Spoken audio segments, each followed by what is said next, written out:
Welcome to the MIA All Day podcast. This is your host, Carlos Ledo. We are back, baby. We are going into game number 7. That's right, number 7. We're crossing that halfway point. And how are we feeling about this season thus far, Canes fans? I know all of us are a little bit disappointed with the start so far. 3-3 is not where we thought we would be. Even if we lost to Carolina, or people were expecting a loss to Carolina, I thought, that would still be keeping us on track to 4-2. Getting us on our way to a 9-3 season, probably.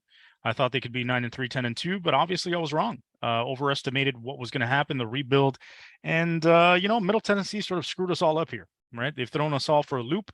Texas A&M not being as good as we thought they were. They are not who we thought they were. Okay, but still tough environment to play in. Understandable to lose there, not just but it was a disappointing way to lose, obviously, with the misses in the red zone attempts. But here we are. We're back. We're doing this again. Game 7, 3-3, 1-1 in the conference now, trying to claw our way back into the Coastal, trying to claw our way back across the coast, like my people, the Cubans, getting onto the coast for the wet foot, dry foot. That doesn't exist anymore. That's a bad joke. But hey, I'm making it. I can make it because I'm Cuban. It's not racist because it's my people. Understand? Don't you go around making those jokes. Only I can make those jokes. Okay. So, got the Duke Blue Devils coming into town, Hard Rock Stadium. Who would have known that the Duke Blue Devils would pose such a threat and then they'd be such a good football team? They're 4-3 right now, exceeding their win total from last year already. These guys are looking to be bowl eligible this year, looking to push people in the conference. They do have 2 straight conference losses to Georgia Tech and to UNC, which they lost to last week, but they are a solid team. As of right now, boom. I am now the scat man. Because again, as I say, I don't edit, baby. We run through this. I bumble, I stumble, but I get up. I'm like D Wade. You fall down 8 times, you get up 9. You fall down 7, you get up 8. Whatever the hell the Gatorade commercial used to say. But we're rolling through it. So Duke's offense to me is the story, right? They've got Riley Leonard, dual threat quarterback, very good quarterback. He could beat you with his arm and beat you with his legs. Now, he's not Drake May throwing the ball, but his stats are comparable to Tyler Van Dyke. So let's take a look at TVD's numbers here. We've got ourselves 63.8% completion percent. Again, another stumble, but do I stumble? Do I fall? Yes, but I get up. 1,647 yards, 9 touchdowns, 4 interceptions, 136.2 on the rating. Let's look at my man Riley Leonard right here. He's got a 65.7% completion percentage, 1,557 yards, 9 touchdowns, 4 picks like TVD, slightly higher per rating, 142.7. One of the things I like to look at is yards per attempt. That tells you essentially, are they getting their yards efficiently? How are they pushing the ball down the field? 7.9 is not great. What is TVD's? TVD's is 7.5, but it's growing obviously week to week. That early season lull that he was in was really driving those numbers down. So the reason why you want to look at those yards per attempt is it's kind of like in basketball where you're looking at a guy, he might have 40 points, but is he taking 40 shots to get those 40 points? You want to see how efficient he is with throwing the football. So that's the main concern. The other main concern here I'm going to look at is Riley Leonard's rushing yards. 420. He leads Duke's team. That's right. Number 1 in rushing for the Duke Blue Devils. Quarterback Riley Leonard, 420 yards, 6.6 per attempt, 5 touchdowns. This guy's a solid athlete. Good quarterback, doesn't make many mistakes, 4 interceptions through 7 games. He's not a world beater, but he's solid. He's good enough to beat you with his legs, good enough to beat you with his arms. It's not both arms. The arm he throws the football with. If he beats you with the left arm, he's pulling some last Boy Scout type shit, pulling stuff out of his pants. You don't know what's going to happen.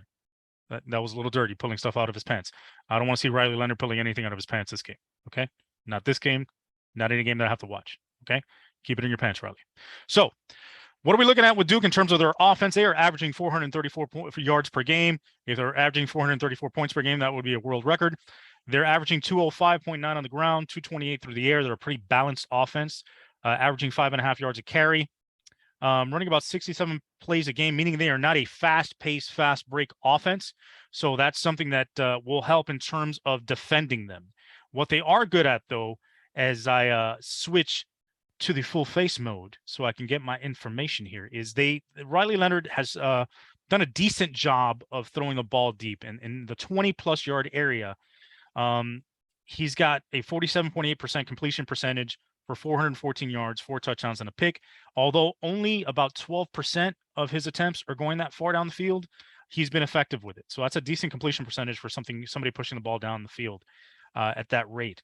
Most of his attempts, though, are in that 0 to 9 range, meaning quick throws. He's going to throw a lot of bubbles, slants, RPO stuff, and he's got a 75% completion percentage in that area, 615 yards, 3 touchdowns, 1 pick. Most of his rushing yards have come off scrambles. So he's got 30 scrambles, 240 yards. What does that mean?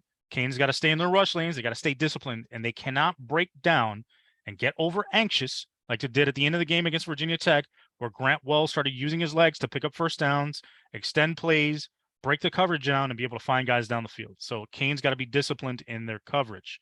The other thing is when he is not running on scrambles, they are using zone reads. So most of his zone read attempts, his carries are coming off the left edge, meaning he'll fake right with the running back and take it around the left edge.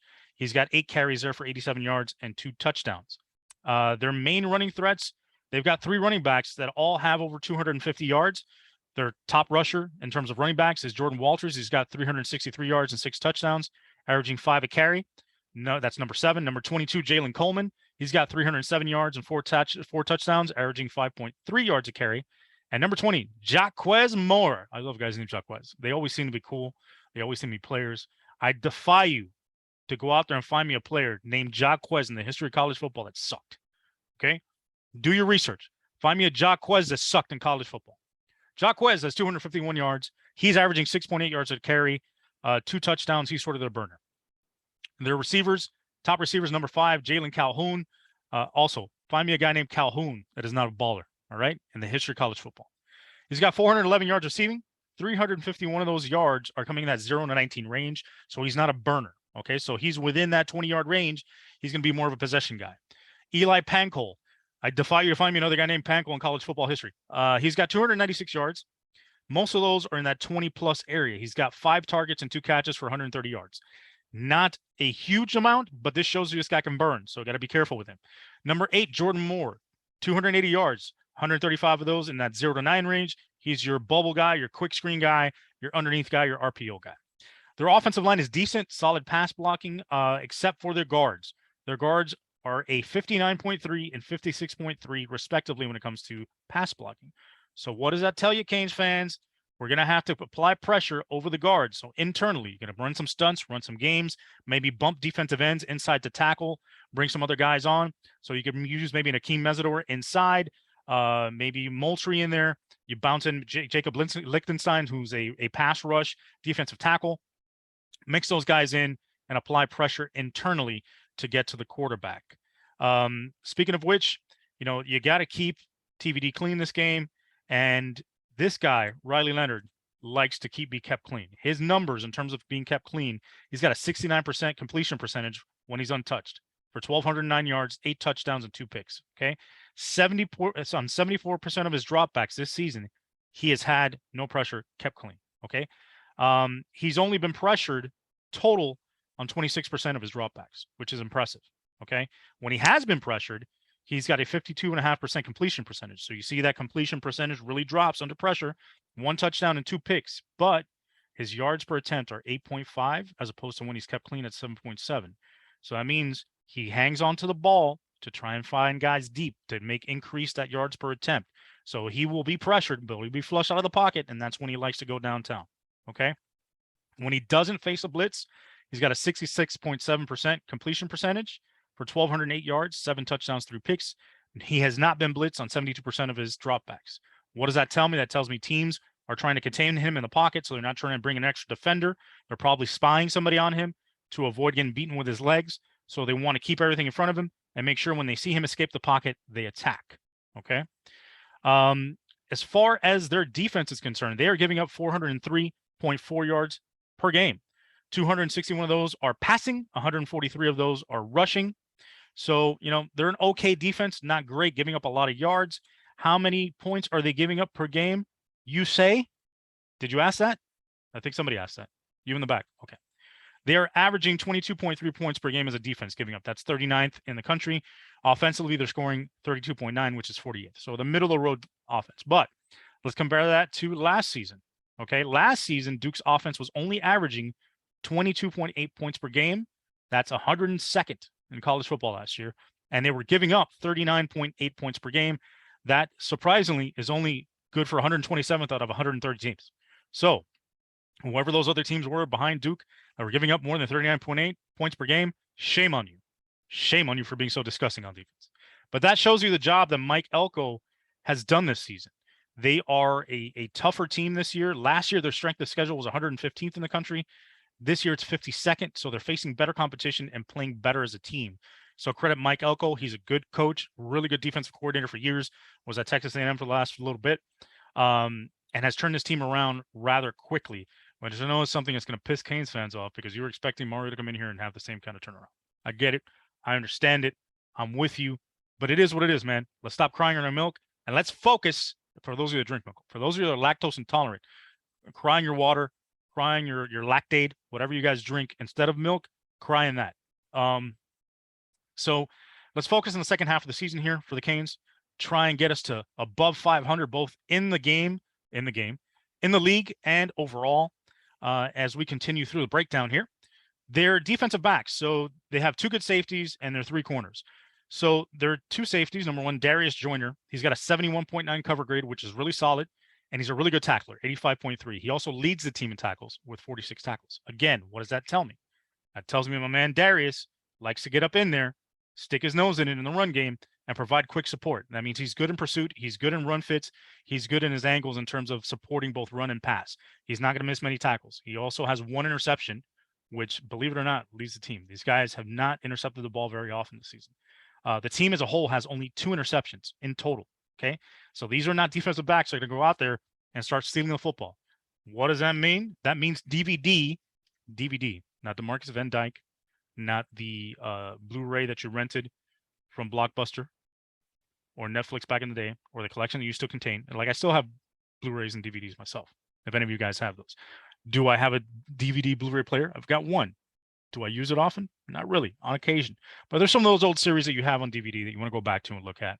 One of my guilty pleasures with my wife is watching the seasons of JAG. If you've never seen that show, it's about military lawyers in the Navy and Marines. Really good show. Really enjoyed it. If it's not your cup of tea, then go to hell. But I also have Quantum Leap, the original series, on DVD. We watched those as well. And if you don't like Quantum Leap, you're a terrorist. If you're a communist, I don't want to hear from you. Anyway, if you don't like Scott Bakula, you're un-American. That's all I'm going to say right there. Okay. And if you don't like the character of Al Calvici, Dean Stockwell, there's a problem with you, my friend. I don't want to hear from you. So back to Duke. Their other safety, number 2, Jalen Stinson. He's got a 79.5 cover grade, also very good. 79.3 tackle grade. He's 3rd in tackles with 37. So again, their safeties are really in the mix in terms of run support. That also means that their corners are probably getting beat and guys are catching balls in front of them, and safeties have to come up and make plays. Their corners are number 26, Joshua Pickett. He's got a horrendous 54.9 cover grade. My man's given up 279 yards on 25 attempts. So if you see 26, DVD, TVD, go after him. Get after this guy, okay? Number 30, Brandon Johnson, has a 70.3 cover grade. He's probably their best corner. He's given up 192 yards on 18 attempts, on 18 receptions. But my man here, Brandon, cannot tackle. He's missed 10 tackles on the season. So if you want to attack Brandon, he's a good cover guy, or solid. You want to hit him with quick screens. You want to hit him with bubble screens. You want to run plays in terms of the run game outside at him. So go outside zone to him. You want to go counter or power or buck sweep out to his side and make the corner defend. All right. Quick tosses. So you've seen these plays where TVD will catch it and quick toss it to the running back to the short side. You want to attack that corner on those sorts of plays. Number 5, Datron Young. My man is also a bad corner. He's got a 47.2 cover grade, and he's given up 274 yards, 2nd on the team, on only 17 receptions. So if you see 5 covering somebody, if you see 5 especially on Colby Young, toss it up. Toss it up like Tupac. Toss it up like Tupac and Jodeci, because my man here ain't going to get it. Toss it up.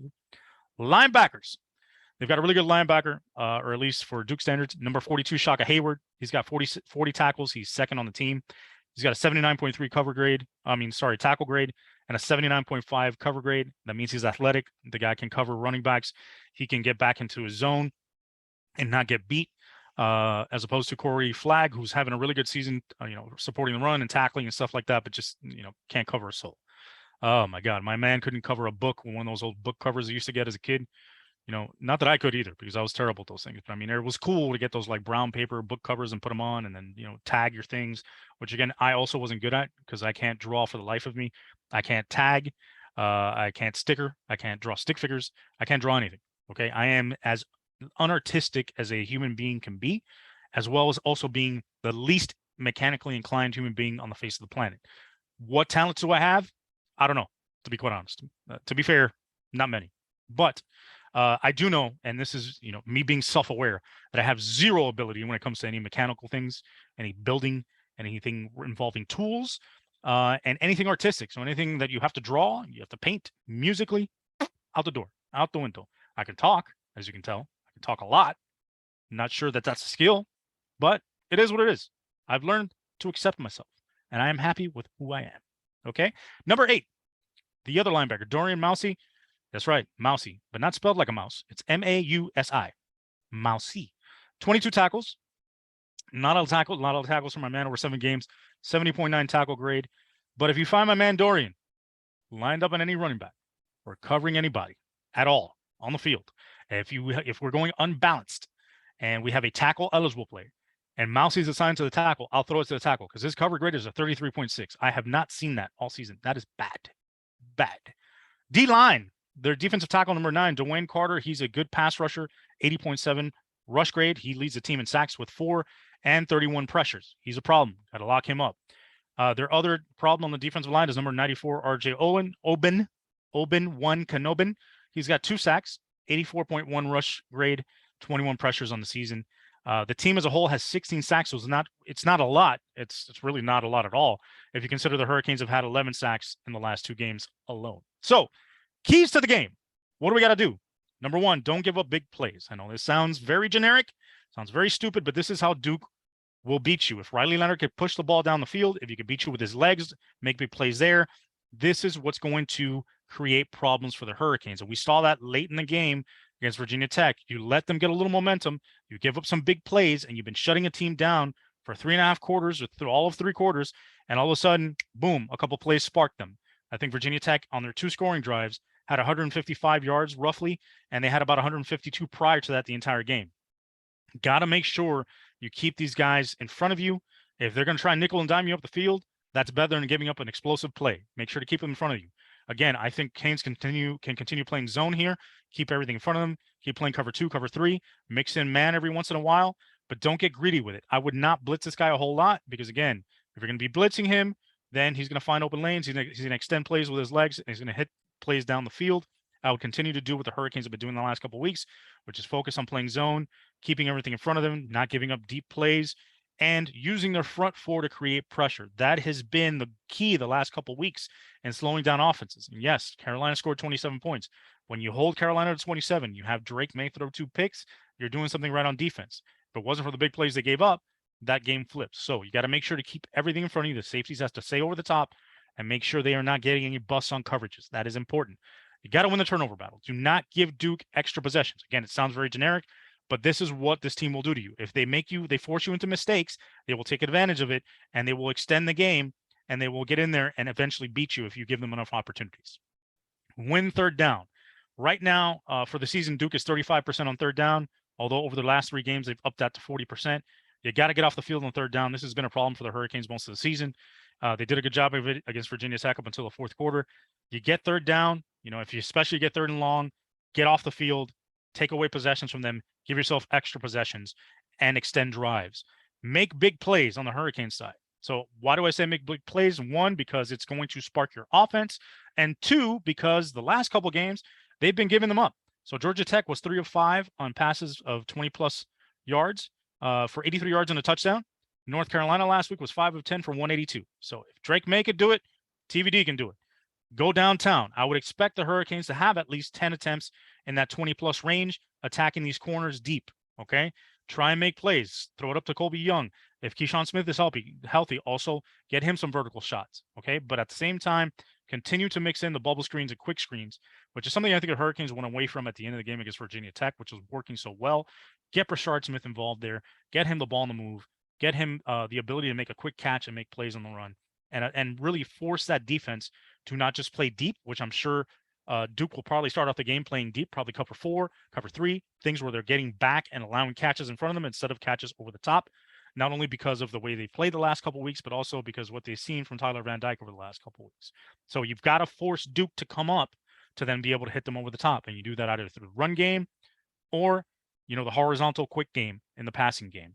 Again, continue to use those RPOs. And speaking of the run game, you got to get it back on track this week. This has to be the week where you set your foot down. And I'm not saying run the ball 70 times. What I'm saying is you got to be effective. There has to be a mandate, a mission for this offensive line to be physical and attack the Duke front and get yards on the ground. Georgia Tech had 180 on them. North Carolina had 156 on the ground. And although, as we've seen over the last 2 weeks, playing a bad run defense really does nothing for the Hurricanes because they've been so bad, they haven't done anything with it. I think the mistakes they've been making over the last couple of weeks not necessarily have been physical, but they've been more mental in terms of missed assignments up front. Not being able to get a push obviously has been a problem, but also running back tracks, running back vision has been an issue. Get the ball rolling on the ground. If you can get 150 on the ground, I think you can get over 500 on offense because I think you could throw for about 350 on this team. So that's it, man. I believe the Canes are going to win this Saturday. I'm not really afraid of Duke in terms of, wow, they're going to upset it, but it's going to be a tight game. I'm telling you right now. I believe it'll be a tight game. I believe the Hurricanes will win by 3. Ideally, man, if they could slow this offense down and win big, I'm all for it. I want the Canes to win by 70 if they can. But being an objective person, not the Dr. Jekyll, Mr. Hyde persona that you know, not Mr. Hyde, not Mr. Canes, not Mr. Hype Man, not the Flavor Flav of the Hurricane Nation. They'll probably win by like between 3 and 7, 3 and 10 in that range. If they can make it a multiple score win, 14, 17, something like that, that would be amazing. I think that would really set the momentum going forward and lead them into Virginia on a high. So Canes needs to get to 2-1 in the conference this week. Need to get above the Mendoza line, get to that 4-3 mark on the season, and get this momentum continuing and get this hype train building as we head into Florida State in a few weeks. Time to get ready, fellas. Time to get it going. Go Canes.